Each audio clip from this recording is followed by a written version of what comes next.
Welcome to Everyday Enlightenment. I'm your host, Patty Teal. I'm here today with Kat Kirby, and Kat just finished a beautiful retreat at Sedona Mago Retreat. And it's bringing creativity to people who just want to use that creativity and take it wherever it will help them.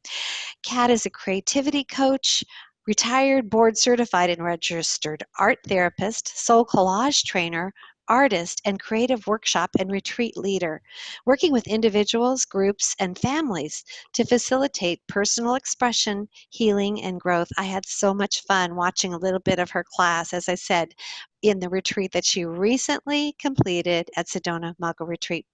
Welcome, Kat.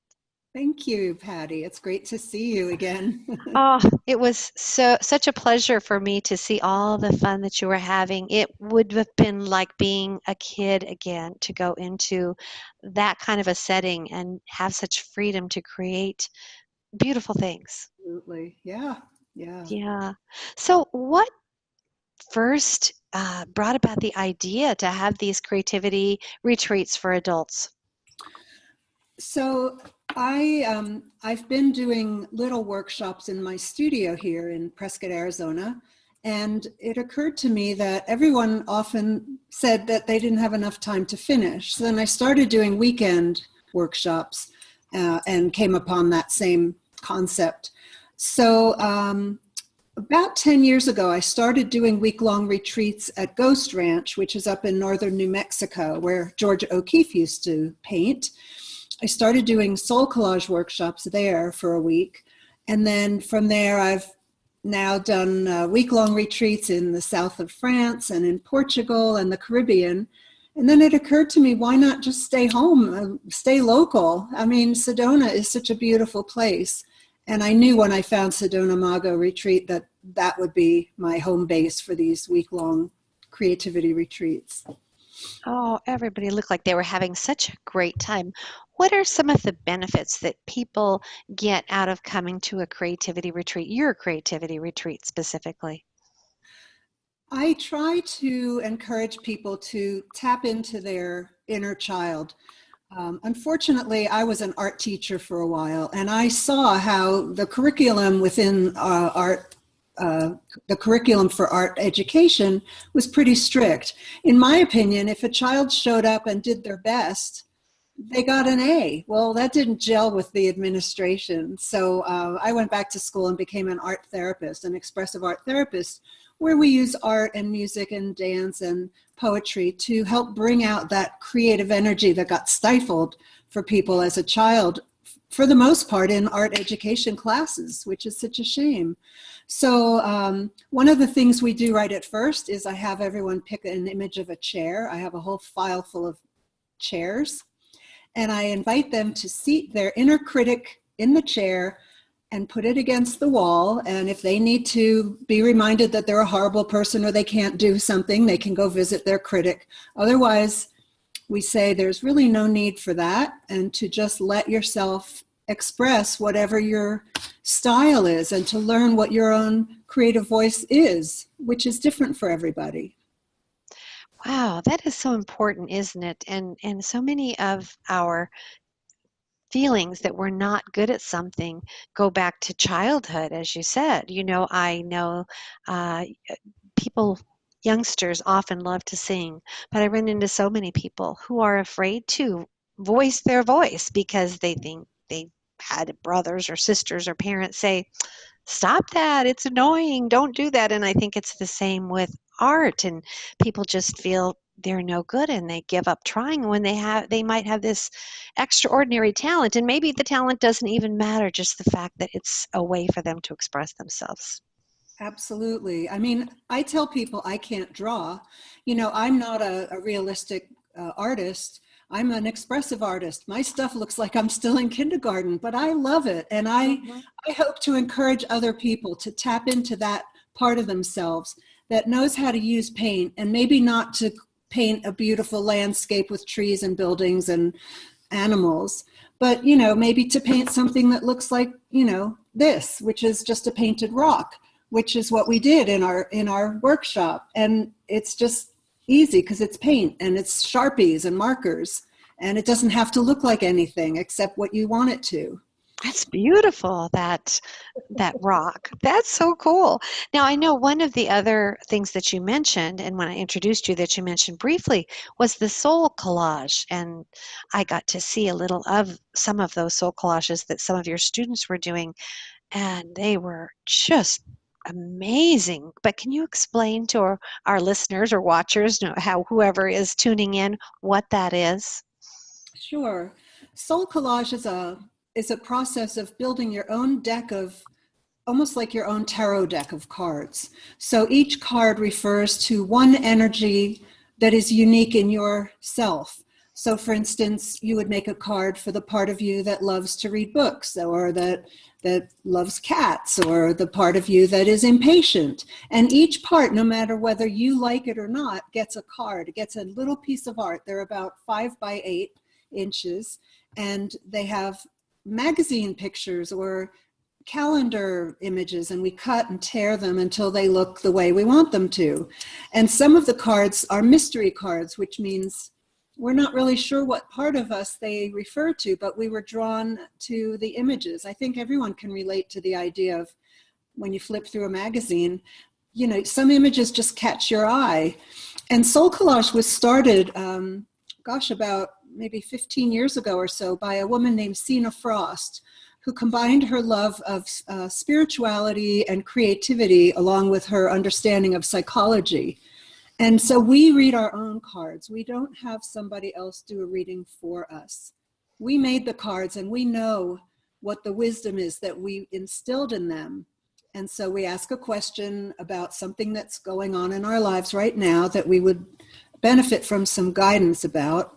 And then we do either a 3 or 4 card spread, or some people just pick one card out of their deck each morning and just say, well, that's what I need to think about today.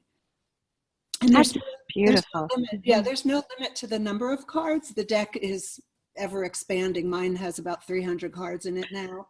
My And goodness. And there's always more aspects or right, new challenges, and something else will come up that you'll need another card for, I'm sure. That's amazing. I need to make a card for my retreat leader self. Mhm. Absolutely. Yeah. Being nurtured. Yeah. Yes. Now, the people who are drawn to your retreats, are they professional artists, just everyday people, both? Who would benefit or All of the enjoy it? Okay. All of the above. On my website, twocatstudiosretreats.com, which hopefully will be able to give people a link. I talk about the people who either are already an artist and just haven't either found a new way of expressing themselves, or they have taken a break from doing their art and aren't sure how to get back into it, or people who feel like they lost their creative self at age 8 in, you know, second, third grade, when their art teacher told them they couldn't draw, and you shouldn't draw a tree purple, or you can't make a cow blue, and so on. And so we had a good mixture in this group. There was a group of 8 women, and 2 of us are professional artists, and the rest just enjoy allowing their inner child to paint and play with yarn and make a soul collage card. So it's for everybody.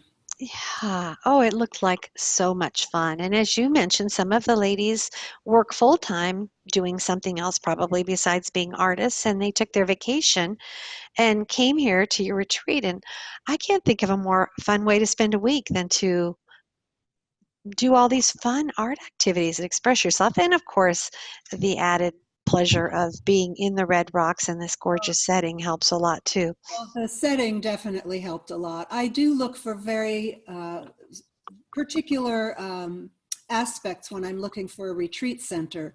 And so far, I've found some really good places. But I have to say, in the 10 years that I've been running retreats, Sedona Mago is now my absolute favorite. And I've already booked it for next May for another week of creative expression. And I hope to make this an annual event, because the grounds, the energy, just the people, the staff, everything about it was absolutely perfect for our group's needs. Oh, I'm so glad you're coming back next May. Maybe I can at least spend one day and play with you guys. That would be so much fun. I hope you will. Are the exact dates set yet? Of course, yes, because we set them with Jay, and I can Okay. tell you exactly when they are. Okay. Let's see. So it's going to be, it's actually going to be a Monday to a Sunday, Mm-hmm. May 14th through 20th, May 2008. 14th through the 20th. And that's really a beautiful time of year here before it gets too hot. That'll be really fun to see all the everything blooming and all the spring. That sounds great. So, what have you heard from people after they've come to your retreats and they've gone back to their day-to-day lives, how this has changed them or helped them? One of the, I always do an evaluation form at the end of the retreats, and one woman sort of voiced, I think, what pretty much everyone was feeling, which was that it was just so refreshing to truly retreat. And by retreat, that means stepping away from your day-to-day life, your job, your family, your work, the to-do lists, all that stuff, and give yourself a break. And truly, that is what the group experienced for an entire week. One woman, we started on a Saturday, and one woman on Sunday night, she said she started to get all anxious because Monday morning she had to be at work. And then she remembered that she didn't have to be at work. And she said she hardly knew how to feel because it had been so long since she just gave herself that kind of a break. And I think some of the other things were that inner critic got a lot of attention in terms of, yes, we all have that voice in our heads. I still have that voice in my head. I'm sure we all at times doubt our abilities and we doubt ourselves, but we don't need to kick ourselves about it. We can just move forward and learn from that experience. And so the chair exercise where they put their inner critics in a chair and let them sit off to the side of the room, I think had a big impact as well.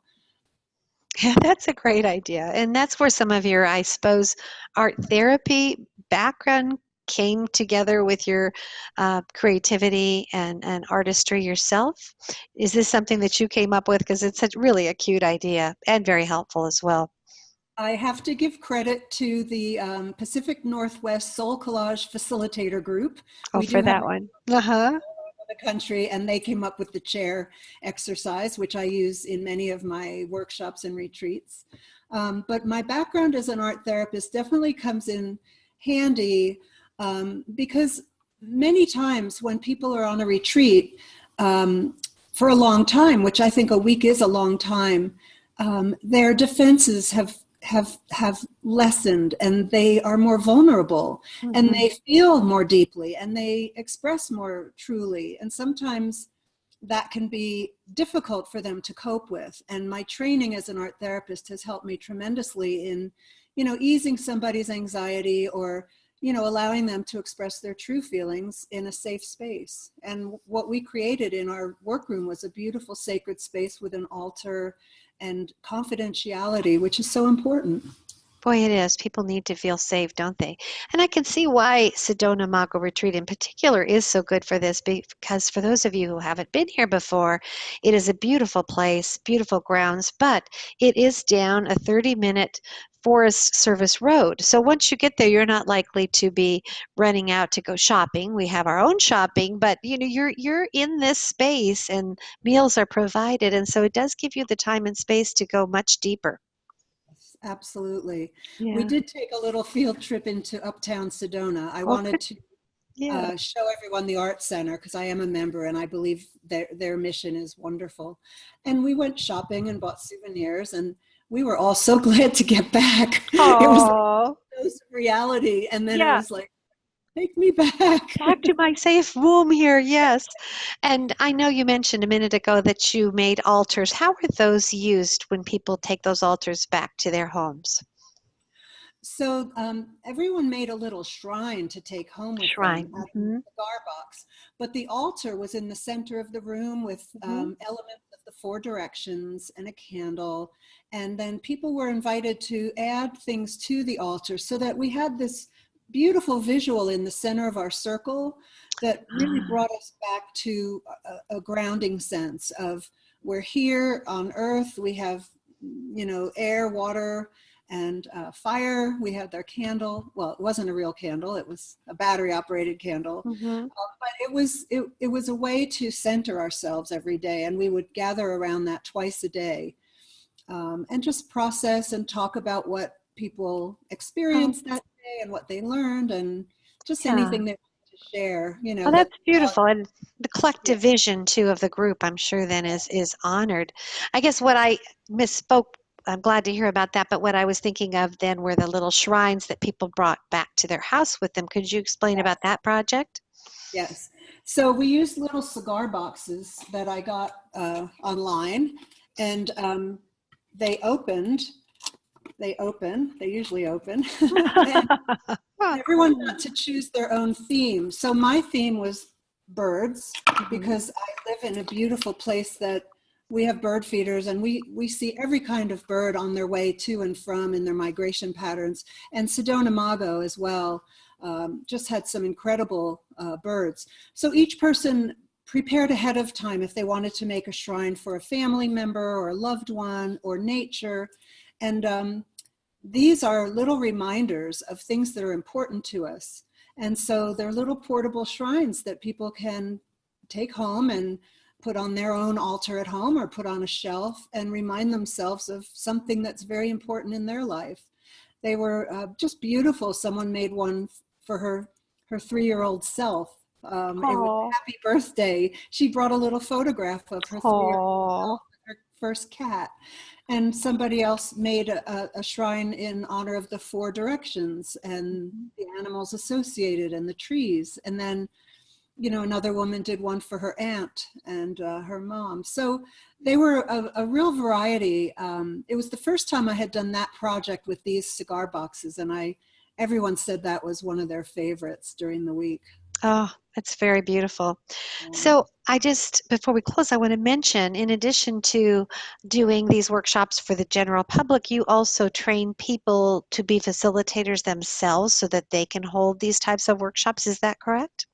Yes, I train facilitators in the process of soul collage, and I usually do 2 or 3 trainings a year. Actually, we have a team of about 15 trainers around the world. It's being translated into all kinds of languages, both in Europe and elsewhere. And so if you go on soulcollage.com and look for trainings, you'll see they're in Australia and Europe and Portugal and South America and just all over the world. But my area that I tend to do is either here in Prescott, and usually around Philadelphia, which is where I used to live.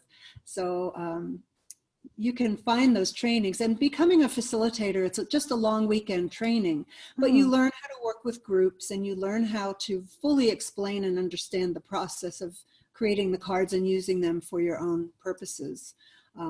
And just the ethics involved and legalities of copyright and so on. Right, everything you need to know. Well, gosh, Kat, it's been a pleasure to talk to you. Before we go, I want to make sure that people can find you, find information on your retreats, write to you if they have any questions. So could you give your website once again? Sure. I have 2 websites, but the Two Cat Studios is my main one, and it's the number 2, KAT, and studios with an S.com. I also have twocatstudiosretreats.com, and that one shows you what we did on this retreat if you're interested. It'll be similar for next year's retreat. Or you can email me at cat4clay@gmail.com. It's KAT, the number 4, clay, as in what you sculpt with, @gmail.com. And I look forward to hearing from you, anybody.